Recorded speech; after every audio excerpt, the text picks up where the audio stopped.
all dream of a world free from all forms of abuse, be it physical, psychological, economic, social, or sexual. A world where people's human rights are protected and their dignity intact. A safe space where our women and girls can flourish and prosper peacefully, alongside men and boys, sharing in and benefiting from societies that value their skills and appreciate their leadership.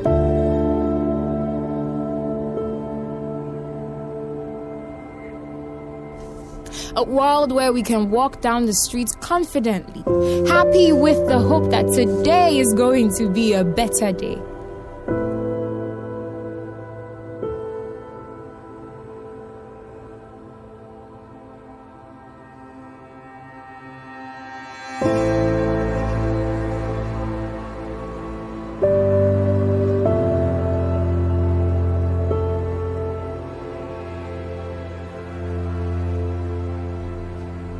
We don't have to live in constant fear. Every second we breathe, we shouldn't feel like our life is at risk.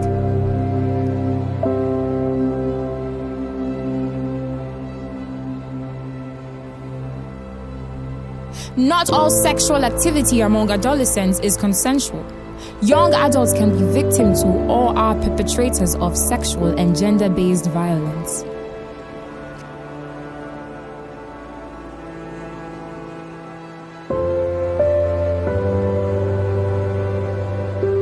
A significant percentage of girls and boys are raped or abused or taken advantage of by people they know and love and trust. Force and restraint are less likely to be involved.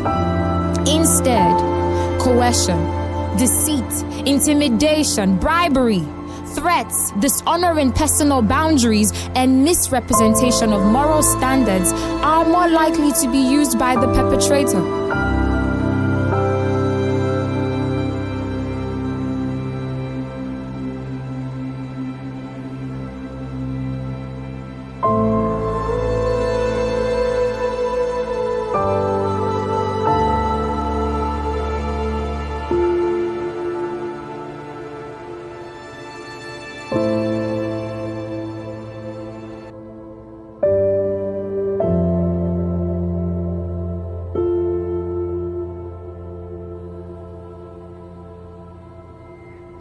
Our society often justifies the act of rape by the way it defines masculinity and manhood. They are described as dominant and sexually aggressive, while womanhood and feminism is perceived as submissive and sexually passive.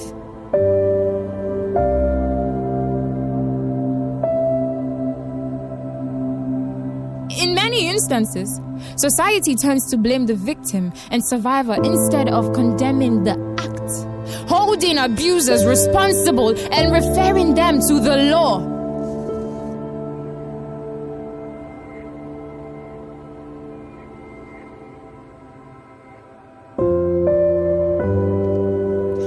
Your pride, your dignity, your confidence, your life, all gone. Your soul destroyed and your mind summoned to a place of endless darkness. The thoughts, the whispers, the heartbreak, the triggers, this much torture because of another person's selfishness, all of this because of another person's wickedness.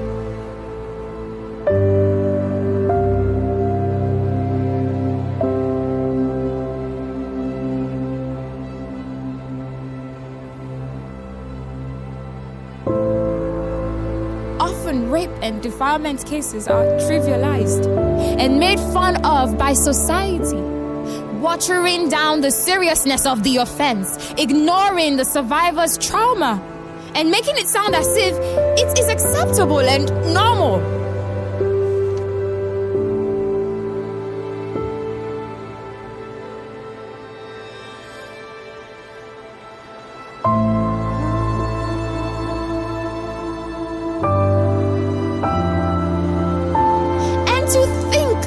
For every other crime, you are innocent until proven guilty. But the victim is a liar until proven honest. This should make us all wonder, what kind of a world are we living in?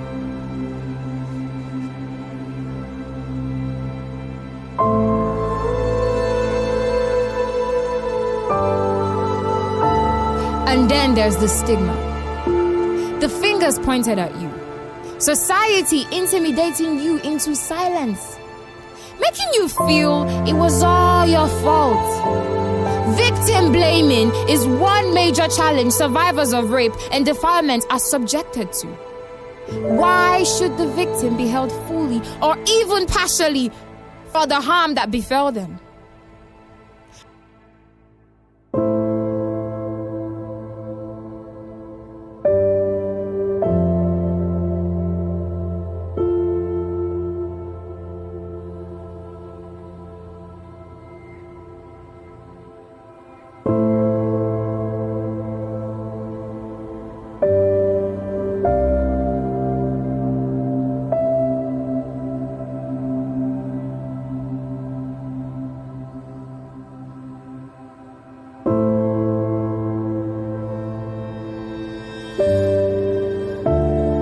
Most often, they are faced with harsh queries such as, "Why did you go there?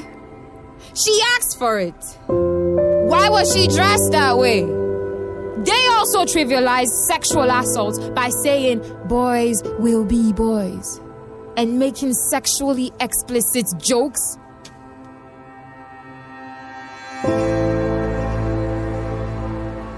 And to think that a survivor's inability to pay for medical fees serves as a barrier to the survivor's access to justice.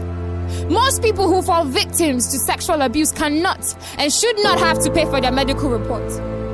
Victims of rape are often poor and are not able to afford to pay for their medical report, which can be up to 800 Ghana cedis. Why should victims of abuse, regardless of what they make, be re-victimized by society's systems all over again and made to pay for their medical report to get justice for the abuse that they have suffered?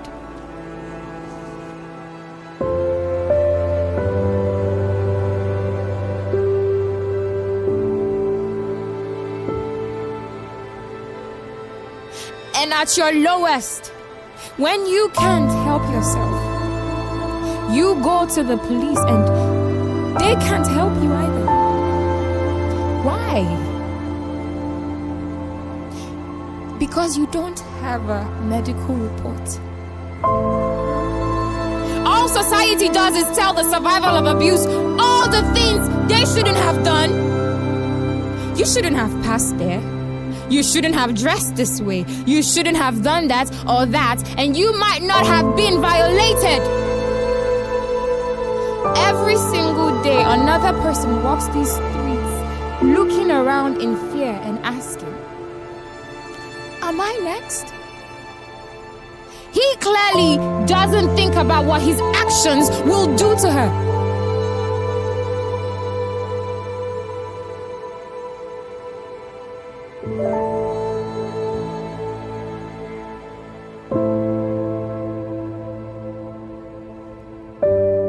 Almost every girl knows another girl who has a similar story. Most girls won't speak about it. The ones who find their voice are forced to believe they are attention seekers and liars. They are brainwashed into believing reporting will ruin the life of the perpetrator when he clearly did not think about what his actions will do to her. An innocent girl carries the shame that doesn't belong to her. And every night before she sleeps, she questions her sanity because somehow the darkness she endured continues to visit her. And nobody looks at her the same anymore.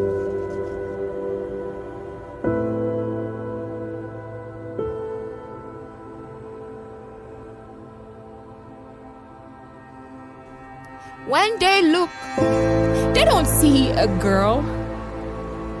They don't see a human. What they see, a victim.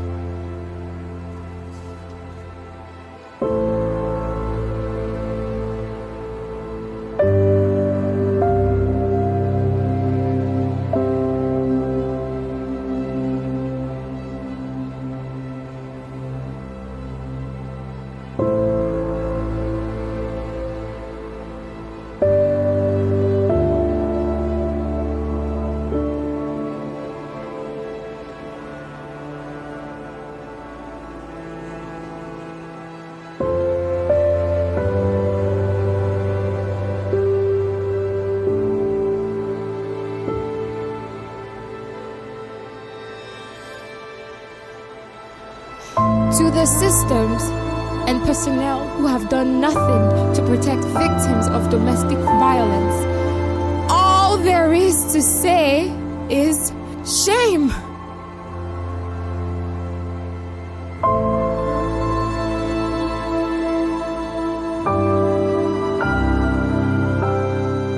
In cases of sexual abuse in Ghana, producing a medical report is critical to receiving justice, since it serves as a source of evidence in determining the incidence of sexual and gender-based violence, particularly rape and defilement. The absence of a medical report means there may be no evidence, and that makes it impossible to prosecute the alleged offender. Although the Domestic Violence Act 2007 at 732, Section 8.3 provides that a victim of domestic violence who is assisted by the police to obtain medical treatment is entitled to free medical treatment from the state, the reality on the ground sadly contradicts the provision in the Act. Victims and survivors are often asked to pay directly for the medical reports, which typically cost between 200 cedis and 800 cedis. Victims of rape and defilement are advised to follow these steps critically to access justice. Immediately report any act of rape and defilement to the police station. Gather, preserve, and present all materials that provides evidence of the crime to the police. You will be given a medical form by the police to be taken to the medical facility for medical tests and treatments. You can contact any NGO that works in the areas of human rights, reproductive health rights, and sexual and gender-based violence, or offers support to victims of rape and defilement for any assistance. On receiving the medical reports, please share the reports with the DOFSU or police personnel. The DOFSU or police personnel will then make an arrest based on evidence in the reports. The police will process the perpetrator before a court. The court pronounces the verdict of the case based on the outcome of the court's proceedings. Rape and defilement are both considered sexual and indictable offenses that calls for punishment of a minimum of 5 to 7 years and a maximum of 25 to 27 years. It is our collective responsibility to change the existing acceptance of sexual assault and our attitudes towards sexual and gender-based violence. We must also put pressure on the authorities to remove medical fees for victims of sexual assault and defilement. And to the rest of us who hear these stories and witness these abuses, and the first question you ask is, what was she wearing? Shame. To report rape and sexual abuse cases, call the DOFSU hotline on 055-1000-900 or the Ministry of Gender's Domestic Violence Secretariat's WAME platform on 0800-111-222. You can also call WiLDAF's hotlines on 020-3895-226 or 055-6233-474 or 020-262-7081 for any assistance. For information on sexual and reproductive health as well as sexual-based violence, dial toll-free numbers 321 on Vodafone and 5100 on MTN. It's time to say enough to sexual and gender-based violence.